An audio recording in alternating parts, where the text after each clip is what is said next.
मेरे विश्वास के अनुसार श्री राधा कृष्ण तत्व सर्वथा अप्राकृत है। इनका विग्रह अप्राकृत है, इनकी समस्त लीलाएं अप्राकृत है, जो अप्राकृत क्षेत्र में अप्राकृत मन बुद्धि शरीर से अप्राकृत पात्रों में हुई थी। अप्राकृत लीला को देखने, सुनने, कहने और समझने के लिए अप्राकृत नेत्र, कर्ण, वाणी और मन बुद्धि चाहिए। अतएव मुझसा प्राकृत प्राणी प्राकृत मन बुद्धि से कैसे इस तत्व को जान सकता है और कैसे प्राकृत वाणी में उसको वर्णन कर सकता है। अतएव इस संबंध में मैं जो कुछ भी बोल रहा हूँ उससे किसी को ये न समझना चाहिए कि मैं जो कहता हूँ यही तत्व है, इससे परे और कुछ नहीं है। न ये मानना चाहिए कि मैं किसी मत विशेष पर आक्षेप करता हूँ या किसी तार्किक का मुंह बंद करने के लिए ऐसा बोलता हूँ अथवा आग्रह पूर्वक अपना विश्वास दूसरों पर लादना चाहता हूँ। मेरा यह कहना कदापि नहीं है कि मेरी कही बातों को मान ही ले। ये तो सिर्फ अपने विश्वास की बात शास्त्र और संतों द्वारा सुनी हुई अपने कल्याण के लिए बोला जा रहा है। मेरी प्रार्थना है कि श्रोतागण तर्क बुद्धि का आश्रय करके मुझसे इसके संबंध में कोई प्रश्नोत्तर की आशा कृपया न रखें। विवाद में तो मैं अपनी हार पहले ही स्वीकार कर लेता हूँ, क्योंकि मैं इस विषय पर तर्क करना ही नहीं चाहता। अवश्य ही मेरे विश्वास का बदलना तो अंतर्यामी प्रभु की इच्छा पर ही अवलंबित है। परिपूर्णतम परमात्मा परात्पर सच्चिदानंद घन निखिल ऐश्वर्य माधुर्य और सौंदर्य के सागर दिव्य सच्चिदानंद विग्रह आनंद कंद भगवान श्री कृष्ण और भगवान श्री राम में कोई भी भेद नहीं मानता। और इसी प्रकार भगवती श्री राधा जी, श्री रुक्मिणी जी और श्री सीता जी आदि में भी मेरी दृष्टि से कोई भेद नहीं है। भगवान के विभिन्न सच्चिदानंदमय दिव्य लीला विग्रहों में विभिन्न नाम रूपों से उनकी लादिनी शक्ति साथ रहती ही है। नाम रूपों में पृथकता दिखने पर भी वस्तुतः वे सब एक ही है। स्वयं श्री भगवान ने ही श्री राधा जी से कहा है, यथा त्वं राधिका देवी गोलोके गोकुले तथा वैकुंठे च महालक्ष्मीर भवती च सरस्वती भवतीर्मर्त्य लक्ष्मीश्च क्षीरोदशायिनः प्रिया धर्मपुत्र वधुस्त्वं च शान्तिर्लक्ष्मी स्वरूपिणी कपिलस्य प्रिया कांता भारते भारती सती द्वारवत्यां महालक्ष्मीर्भवती रुक्मिणी सती त्वं सीता मिथिलायां च त्वच्छाया द्रौपदी सती रावणेन ऋतं त्वं च रामस्य कामिनी। हे राधे, जिस प्रकार तुम गोलोक और गोकुल में श्री राधिका रूप से रहती हो, उसी प्रकार वैकुंठ में महालक्ष्मी और सरस्वती के रूप में विराजमान हो। तुम ही क्षीर सागर शाही भगवान विष्णु की प्रिया मर्त्य लक्ष्मी हो। तुम ही धर्मपुत्र की कांता लक्ष्मी स्वरूपिणी शांति हो। तुम ही भारत में कपिल की प्रिय कांता सती भारती हो। तुम ही द्वारका में महालक्ष्मी रुक्मिणी हो। तुम्हारी ही छाया सती द्रौपदी है। तुम ही मिथिला में सीता हो। तुम ही को राम की प्रिया सीता के रूप में रावण ने हरण किया था। भगवान के दिव्य लीला विग्रहों का प्राकट्य ही वास्तव में आनंदमयी लादिनी शक्ति के निमित्त से है। श्री भगवान अपने निजानंद को परिपुष्ट करने के लिए अथवा उसका नवीन रूप में आस्वादन करने के लिए ही स्वयं अपने आनंद को प्रेम विग्रहों के रूप में प्रकट करते हैं और स्वयं ही उससे आनंद का आस्वादन करते हैं। भगवान के उस आनंद की प्रतिमूर्ति ही प्रेम विग्रह रूपा श्री राधा रानी जी है। और ये प्रेम विग्रह संपूर्ण प्रेमों का एकीभूत समूह है। अतएव श्री राधिका जी प्रेममयी है और भगवान श्री कृष्ण आनंदमय है। जहाँ आनंद है वहीं प्रेम है और जहाँ प्रेम है वहीं आनंद है।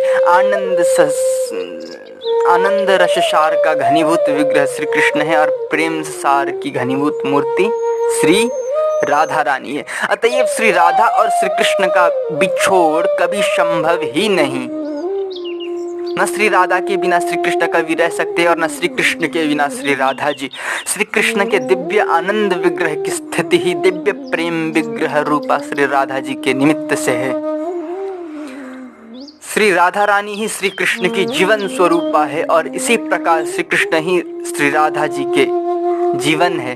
दिव्य प्रेम ससार विग्रह होने से ही श्री राधा रानी महाभाव रूपा है और वो नित्य निरंतर आनंद ससार रसराज अनंत ऐश्वर्य अनंत सौंदर्य माधुर्य लावण्य निधि सच्चिदानंद सांद्रांग अविचिन्त्य शक्ति आत्मा राम गणः कर सी प्रियतम श्री कृष्ण को आनंद प्रदान करती रहती है। इस लादिनी शक्ति को लाखों अनुगामिनी शक्तियां मूर्तिमती होकर प्रतिक्षण सखी मंजरी सहचरी और दूती आदि रूपों से श्री राधा कृष्ण की सेवा किया करती है।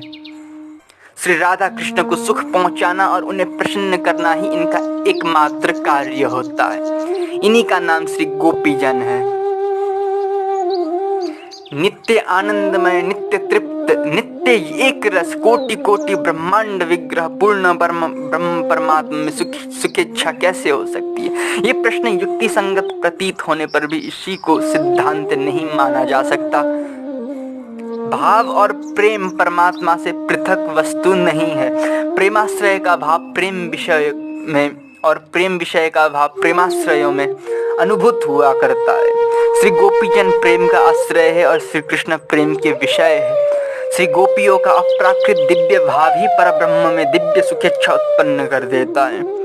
प्रेम का महान उच्च भाव ही उन पूर्ण काम में कामना, नित्य तृप्त में अतृप्ति, क्रियाहीन में क्रिया और आनंदमय में आनंद की वासना जागृत कर देता है।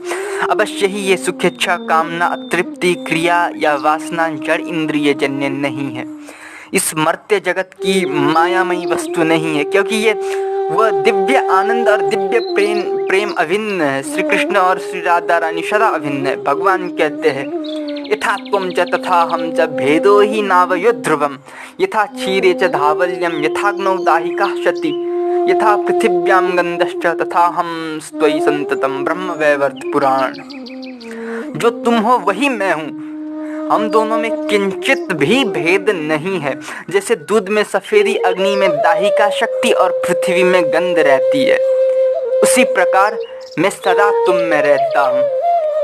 अब रही श्री राधिका जी के विवाह की बात, सो इस रूप में इनका लौकिक विवाह कैसा? वृंदावन लीला ही लौकिक लीला नहीं है। लौकिक लीला की दृष्टि से तो 11 वर्ष की ही अवस्था में श्री कृष्ण व्रज का परित्याग करके मथुरा पधार गए थे। इतनी छोटी अवस्था में स्त्रियों के साथ प्रणय की बात ही कल्पना में नहीं आती और अलौकिक जगत में दोनों सर्वदा एक ही है। फिर भी भगवान ने ब्रह्मा जी को श्री राधा के दिव्य चिन्मय प्रेम रससार विग्रह का दर्शन कराने का वरदान दिया था। उसकी पूर्ति के लिए एकांत अरण्य में ब्रह्मा जी को श्री राधिका जी के दर्शन कराए और वहीं ब्रह्मा जी द्वारा रसराज और महाभाव की विवाह लीला भी संपन्न हुई। ये विवाहिता श्री राधा जी नित्य ही भगवान श्री कृष्ण के संग रहती है, अवश्य ही छिपी रहती है। श्री कृष्ण कृपा होने पर ही किन्हीं प्रेमी महानुभाव को इस युगल जोड़ी के दुर्लभ दर्शन होते। श्रीमद् भागवत में श्री राधा का नाम प्रकट रूप में नहीं आया है, ये सत्य है, परंतु वह उसमें उसी प्रकार छिपा हुआ है जैसे शरीर में आत्मा। प्रेम रससार चिंतामणि श्री राधा जी का अस्तित्व ही आनंद रससार श्री कृष्ण की दिव्य प्रेम लीला को प्रकट करता है। जहाँ श्री कृष्ण है वहाँ श्री राधा नहीं है, ये कहना ही नहीं बनता। तार्किकों को नहीं, भक्तों और शास्त्रों के सामने सिर झुकाने वालों को तो भगवान की ये वाक्य सदा स्मरण रखना चाहिए। आबर्य भेद बुद्धिम च यः करोति नराधम तस्य वास काल सूत्र यावन् चंद्र दिवाह करो पूर्वान् सप्त परान् सप्त पुरुषान् पातयत् तद कोटि जन्मार्जितं पुण्यं तस्य नश्यन्ति निश्चितम्।